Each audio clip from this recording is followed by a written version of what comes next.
This is for the record. Nita and 4 of my grandchildren are burnt and shot up. Right on the road out of La Mora. Hello everyone, welcome to NeoUnrealist. United States President Donald Trump issued a call this morning for war to be waged on the Mexican drug cartel responsible for the massacre of 3 American women, and as of this recording, 6 of their children near the town of Bavispe in the northern Mexico state of Sinaloa. And this atrocity, as you know, if there was any doubt, was clearly deliberate, as there were 2 separate sites where killings occurred about 8 to 10 miles apart. The dead, they're all related, members of a family of American Mormons who migrated to Mexico decades ago. I guess originally the colony was more than a century ago, and they've been living there for generations. They were in 3 different cars and headed to 2 different destinations when they came under attack at the 2 locations. In total, 17 people were in the 3 cars. They were SUVs, and it's reported that, as of this time, that 9 of them are dead. The survivors, all children, they hid in the bushes. Some of them were wounded in the attack. The LeBaron family, I guess is what they're called. They were attacked on a dirt road. As I mentioned before, they were in Sonora, and it's believed that one of the vehicles had a flat tire, so maybe that's what caused the convoy to get separated by a factor of, the reports say between 8 and 10 miles, and this is spread over a large area. And if one of the vehicles had to stop to change a tire, that might explain that. Maria Renita Miller, she was killed along with her 8-month-old twins, Titus, held by Maria on the left there, and Tiana, held by her father on the right. Now, also killed were Maria's 10-year-old daughter on the left, Crystal, as well as her 12-year-old son in the center of the picture, Howard. Now, this is Christine Langford Johnson pictured here. Christina was driving in another SUV. Her 7-month-old infant, Faith, was found alive. Now, it's believed her mother, Christina, put her down on the floor of the back of the back seat before she died, and that's probably what saved the baby's life. Donna Ray Langford was killed as she was driving another vehicle, and 2 of her children were murdered as well with her. Trevor, 11 years old, and Rogan, who was just 3. And I'm showing you this. I'm showing this to you because, I've seen some stupid reports of people saying that this was a case of mistaken identity, that somehow these people were caught up in a crossfire, the cartels ever ongoing violence. Now, I'm sorry, people. There were no men in any of these vehicles. This was 3 women, 3 mothers, and their children. The oldest child I see listed involved in this incident is a 12-year-old boy. At least 3 of the children in the SUVs were infants, only 3 months old. There was a 3-year-old in there as well. I mean, clearly, anyone could see this is not a group of cartel sicarios out on a kill mission. Christina Langford Johnson and Donna Ray Langford, they were on their way to visit family for a wedding scheduled to happen this Friday. And the other woman, Maria Renita Miller, she was on her way to the airport to pick up her husband, who was away. I think I saw somewhere that he was in North Dakota. Now, somehow, 7 of Donna Ray Langford's children managed to survive by fleeing into the bushes. Some of the wounded, they were wounded by gunfire, and they hid in the bushes.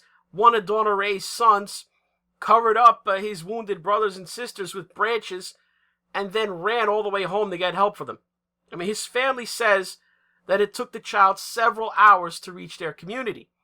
And upon learning what happened from the boy, the family contacted the Mexican authorities, armed themselves with guns, and went out to search for the children that were wounded by gunshots, still hiding out in the brush. 5 of those kids that were wounded, they're still in the hospital with gunshot wounds. The 3 children who were not shot, they're back at home in their community. They live in the community. It's called La Mora. It's a Mexican town which lies 70 miles south of Douglas in Arizona. And many of the people there, they were born in Mexico, and thus they have citizenship in the United States and Mexico simultaneously. So let us read the words of President Trump in the first statement he's had on this act of barbarism. A wonderful family and friends from Utah got caught between two vicious drug cartels who were shooting at each other, with the result being many great American people killed, including young children and some missing. If Mexico needs or requests help in cleaning out these monsters, the United States stands ready, willing, and able to get involved and do the job quickly and effectively. The great new president of Mexico has made this a big issue, but the cartels have become so large and powerful that you sometimes need an army to defeat an army. This is the time for Mexico, with the help of the United States, to wage war on the drug cartels and wipe them off the face of the earth. We merely await a call from your great new president.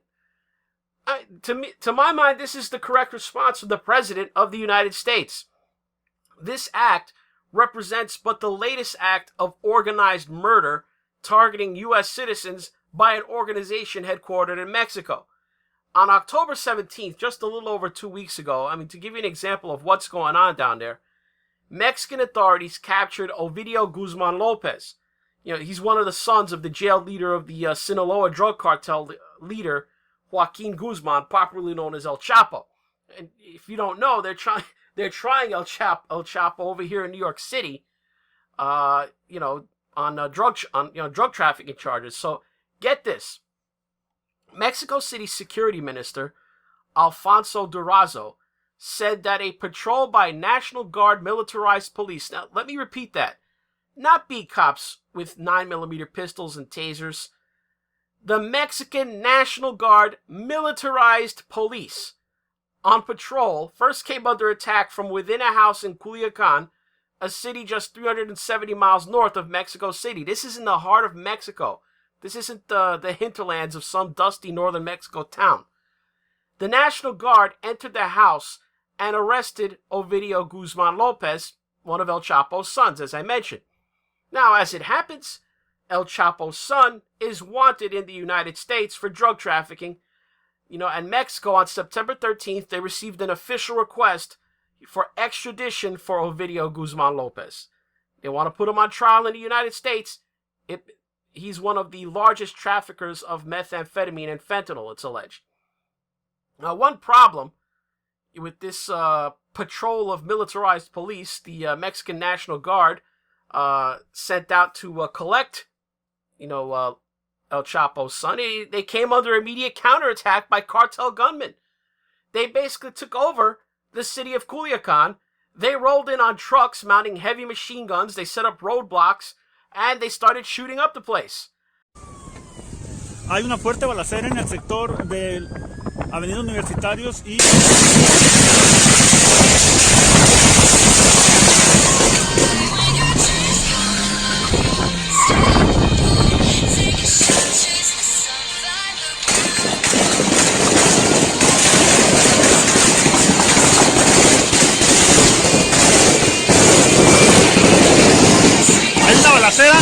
Hubo un fuerte enfrentamiento en estos momentos. Desconocemos cuántos muertos hay. Hay una fuerte balacera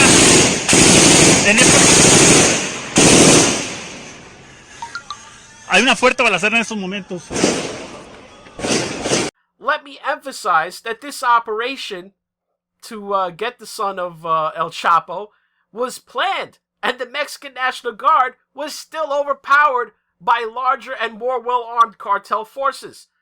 They could not break the cartel's cordon, and then the cartel forces started attacking the blocks of apartments where the families of military personnel live.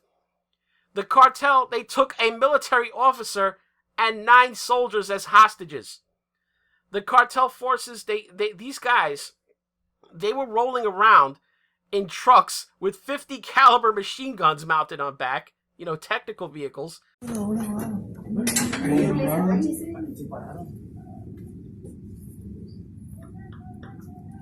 ¿No se ve de aquí para atrás? Casa tu madre. Armored vehicles. These people had rocket launchers. They hit a helicopter with a rocket launch from the ground. So basically, Culiacan was like a town in Syria by that point. And to be fair, the amount of firepower and the military resources that would have been required to dislodge the cartel at that point, it would have meant significant collateral damage, as this was in the middle of a major city, and the cartels had demonstrated the will to kill as many people as it took to free El Chapo's son. Now, the government claimed that 8 people were killed in that operation in Culiacan on October 17th, but Mexican media sources report that the actual death toll was 13 people killed. 4 hours after entering the house and arresting the son of El Chapo, Mexico City officials ordered its National Guard personnel to withdraw from Culiacan, and they let El Chapo's son go. To my mind, October 17th was the day Mexico officially became a failed state. The central government had a legal and proper arrest warrant for a leader of a transnational organized criminal operation and was incapable of maintaining custody of him for more than 4 hours despite weeks of planning and allocating significant military force to the operation. Now recall, I just a few moments ago related that cartel forces hit a National Guard helicopter with a shoulder-launched rocket. Mexico has lost control of vast swaths of territory inside their border. We could not, we just can't have it both ways. If Democrats want to insist upon open borders and allowing people to cross our southern border with impunity, this cannot happen if our partner on the other side has openly admitted that it's incapable of maintaining sovereignty over its own territory. There is at this time no reasonable expectation of safety for Americans in Mexico, and as this latest incident in Sinaloa, with the massacre of these American women and children, the cartels have the means and the will to continue these acts of violence. I mean, Trump, he should go to Congress, request that they label the Sinaloa Federation, the Beltran-Leyva organization, the Tijuana cartel, the Juarez cartel, the Cartel de Jalisco Nueva Generación, the Knights Templar, La Familia, who those guys, the Michoacana people, Familia Michoacana. How about Los Zetas, the Gulf Cartel, all these criminal organizations, just label them all terrorists, hostile to the citizens of the United States and its interests. Now, having done so, Congress should authorize offensive military operations to capture if possible, but kill if necessary, the entire leadership of these organizations, as well as the destruction of all their critical infrastructure. Rather than this pointless war on drugs, which is a never-ending activity targeting, just the drugs themselves, it's time to treat this problem like it would have been over a century ago. You bring the enemy to its knees, and you make even the thought of continuing this operation a non-starter. The cartels are not an ideological movement. They don't run around looking for martyrdom. They're a business organizations. If that business comes with the prospect of having to live your life knowing at any moment your car could get hit by a Hellfire missile, and any house that you buy is going to be reduced to rubble by a JDAM munition dropped from an aircraft, what would be the point?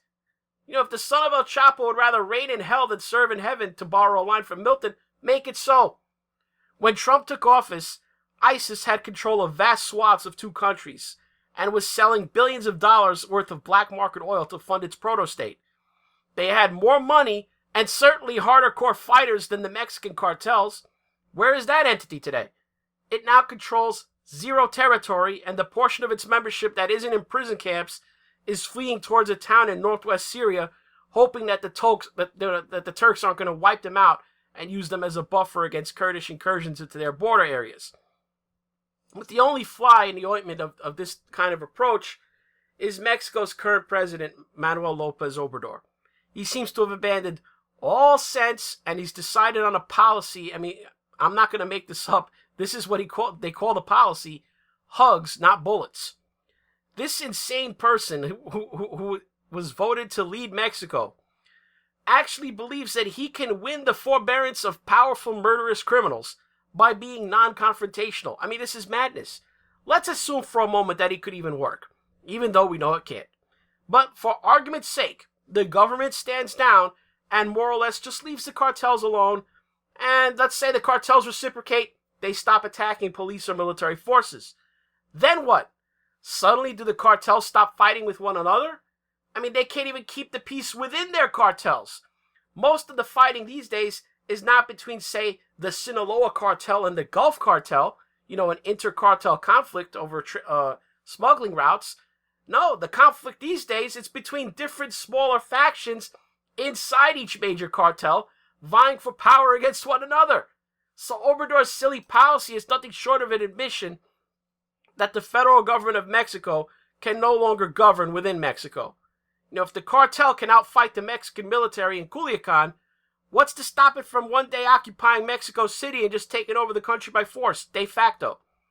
Obrador has basically announced a policy whereby if he followed the logic of it, he would not resist that takeover because by his logic, that resistance would come with a cost in lives and material.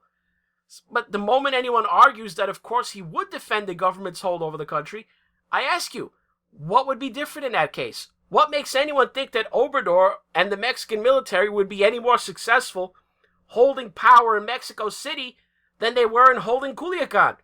It took only 4 hours for the Mexican military to surrender and retreat from Culiacan against a hastily organized cartel reaction force. I'm supposed to believe that they'd dig in if the cartels decided to stop the charade and take direct control of the country? Change my mind. That's all for this NeoUnrealist. If you want to help the channel, do me a favor, hit the like button for this video, leave a comment below, and mash down on the subscribe button if you're not already subbed to the channel.